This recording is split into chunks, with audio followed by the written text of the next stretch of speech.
Felix is the local who shows her a very good time. Oh, hello. Hello, we're back again with another video. It's Funky Shirt Day. Woo woo. How have we been? How are you doing? Tell me. Tell me all. Still kind of recovering from this cold, so sorry about the nasally voice, but it is what it is, and also you're gonna have to deal with the hair because I don't know what it's doing, to be honest with you. Do you know what? It's going up. It's getting on my nerves today, so it's going up. Let's do it. She's really become a clip bitch, hasn't she? Honestly, I feel like recently I've had my hair in a clip more than down. Okay. So today we're going to be reading the reviews and the synopsis of 5 TikTok BOOKTok recommended summer reads, and let's see what we think about them. If you're new here, I'm Alice. I make videos about books. We have chats, we go on tangents, and we definitely do a lot of lifestyle and vlog content as well. So if that's something you'd be interested in, or you're looking for someone to stick on in the background whilst you make yourself a meal, clean your room, or you know, if you just want someone to listen to, I'm your gal. So consider hitting that subscribe button, and welcome to the family. And if you're a returning viewer, thank you so much for your continued support. Let's get on with today's video. So we actually have 5 and then a little bonus one at the end that we will be talking about today. So I would consider reading the trigger warnings before all of these books before I start reading the synopsis, because I don't want to upset anyone. So I'll write a little list of all the books in the description below. So pause this video, go down and check all of the books, check the trigger warnings, and then come back and watch this video. Okay, see you in a second. So as always, I have my trusty laptop. She's on charge today, and yes, we will talk about the dents one day, but today is not that day. What have we got first? So I'm just using Goodreads because what else would I use? Icon. First up, we have 28 Summers. What have we got here?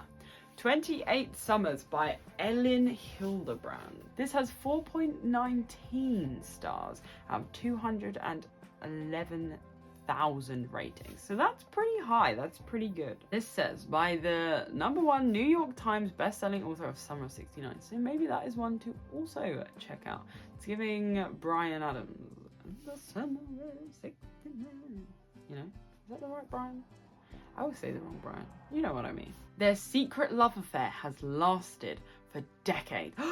Dun dun dun! But this could be the summer that changes everything. Oh, okay. When Mallory Blessing's son Link receives an unalive bed instructions. I don't know. Do I want to say the D word?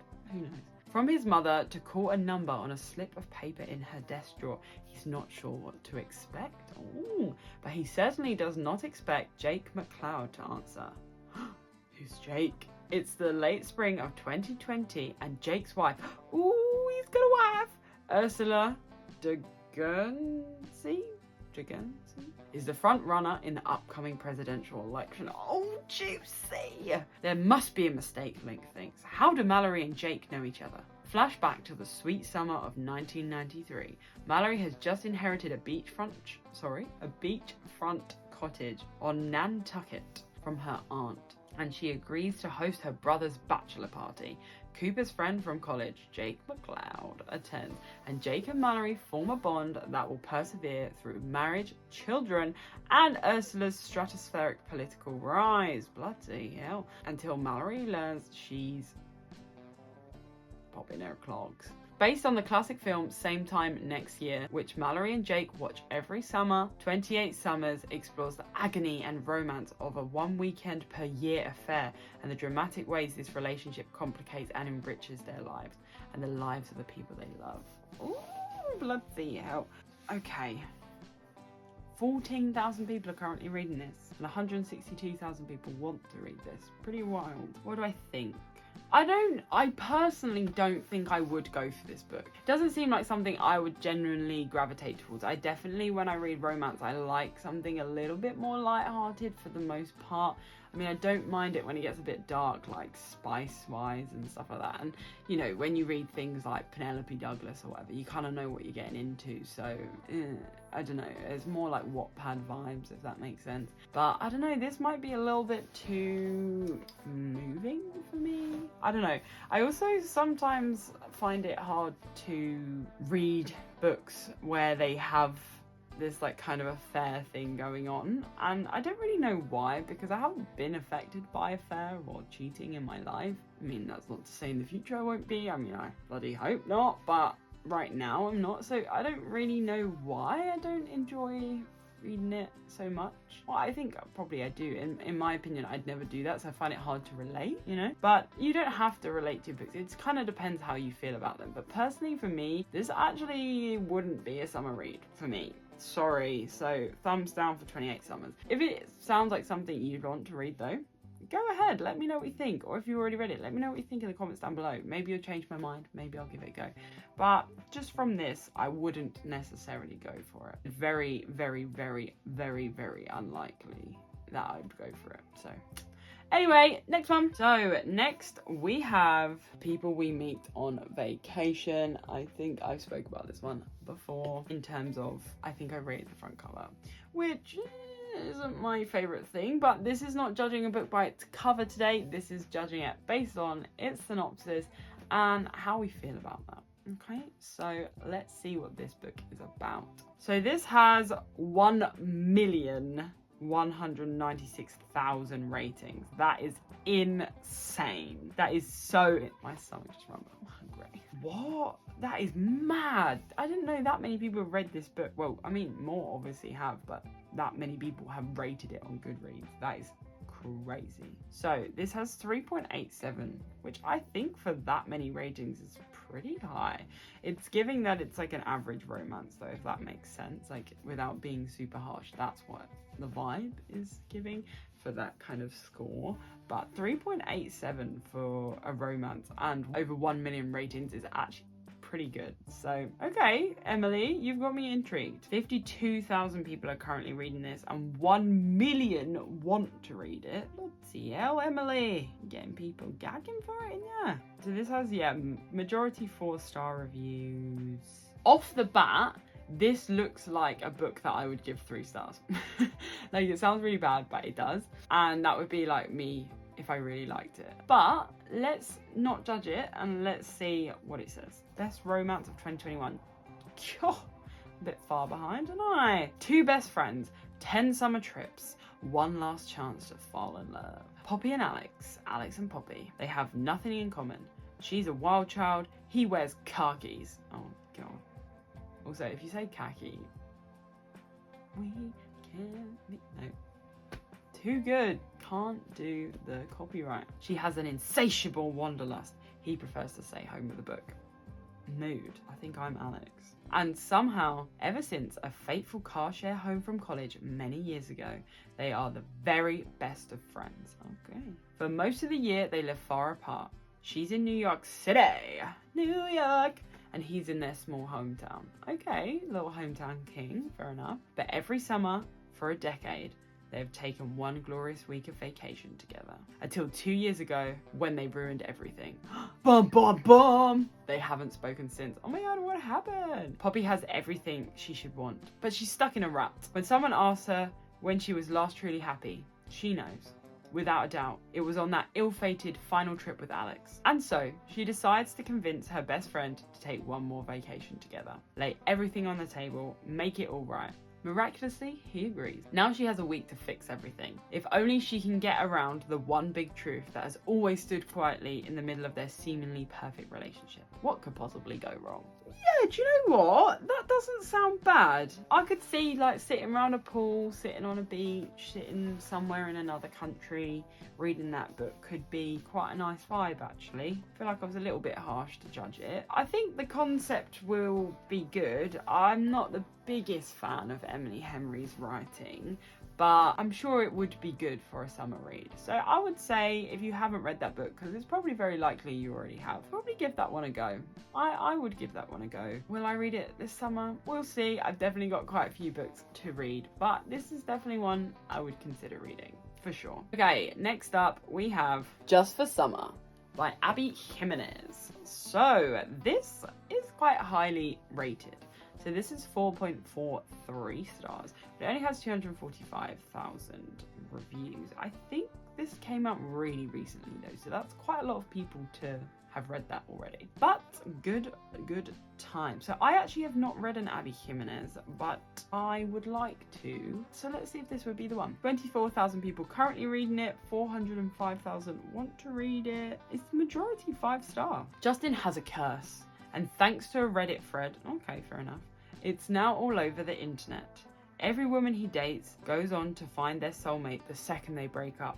When a woman slides into his DMs with the same problem, they come up with a plan. They'll date each other and break up. Their curses will cancel each other's out, and they'll both go on to find the loves of their life. It's a bonkers idea, but it just might work. Emma hadn't planned that her next assignment as a traveling nurse would be in Minnesota. She and her best friend agree that dating Justin is too good of an opportunity to pass up, especially when they get to rent an adorable cottage on a private island on Lake Minnetonka. It's supposed to be just a quick fling, just for the summer. I get it now, just for the summer. But when Emma's toxic mother shows up and Justin has to assume guardianship of her 3 siblings, what? They're suddenly navigating a lot more than they expected, including catching real feelings for each other. What if this time fate has actually brought the perfect pair together? Okay, that was a bit of a shock twist. Sorry, what's happening there?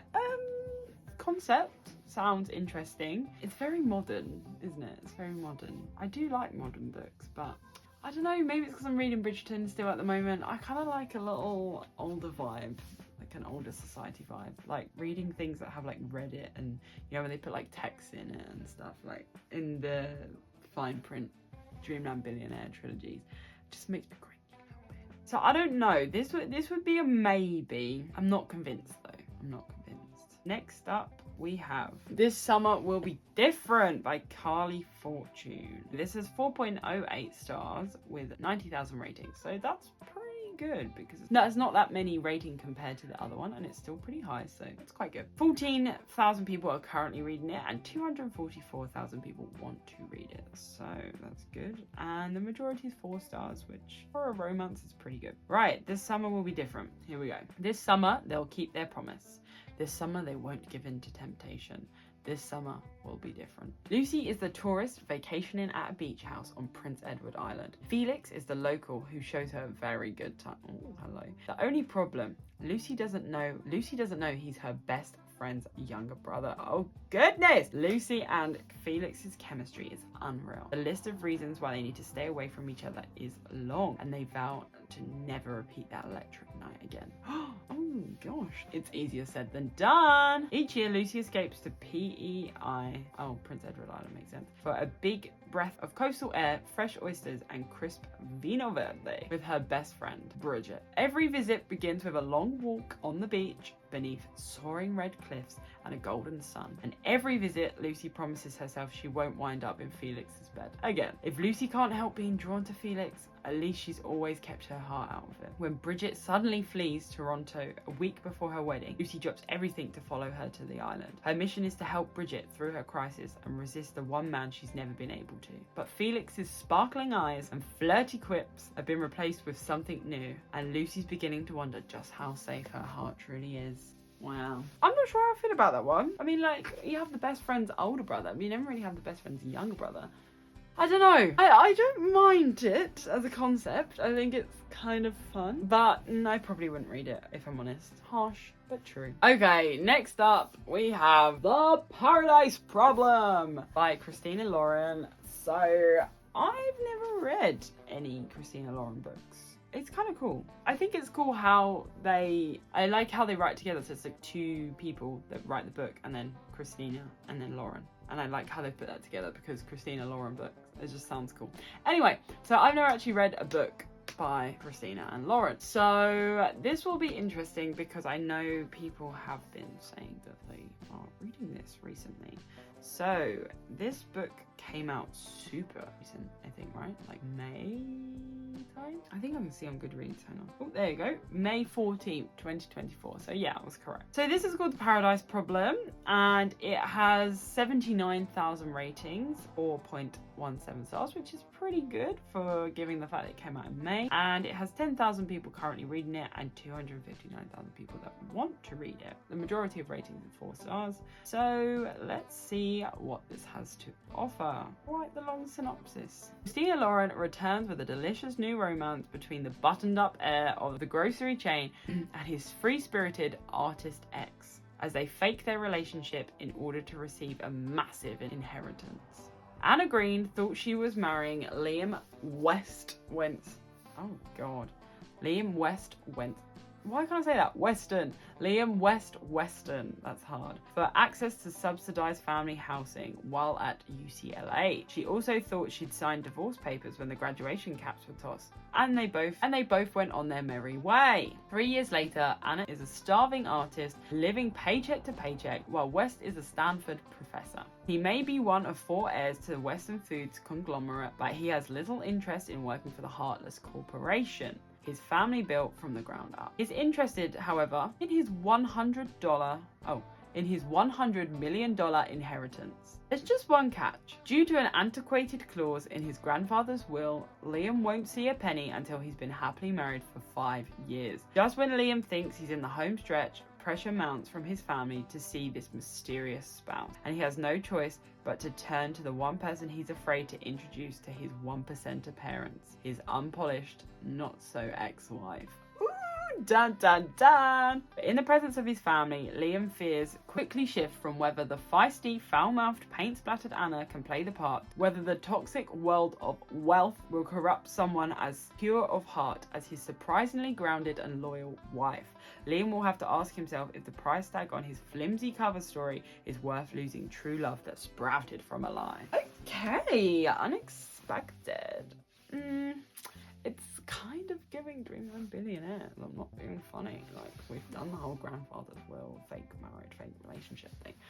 So, marriage of convenience, right? But this is kind of like fake relationship, fake marriage, then divorce. So, I don't know. I wouldn't rush, if I'm honest. It doesn't seem like something I would enjoy, but maybe it's something you would enjoy. So let me know. Have you read this book? Do you have a Christina Lauren recommendation? Because maybe I need to start off with a different book by them and then work to this. So let me know if you have a recommendation.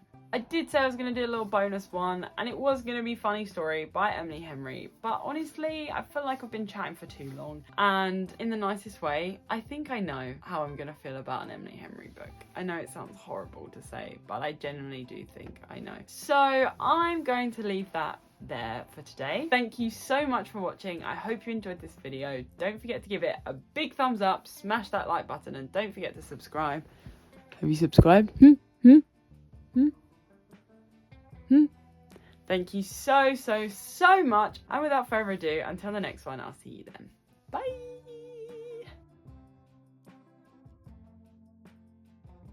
I've been waffling on for ages. I'm not gonna thank myself when I have to edit this. Or whether the toxic world of wealth. That's hard. 24 minutes. That might be a record. Bye.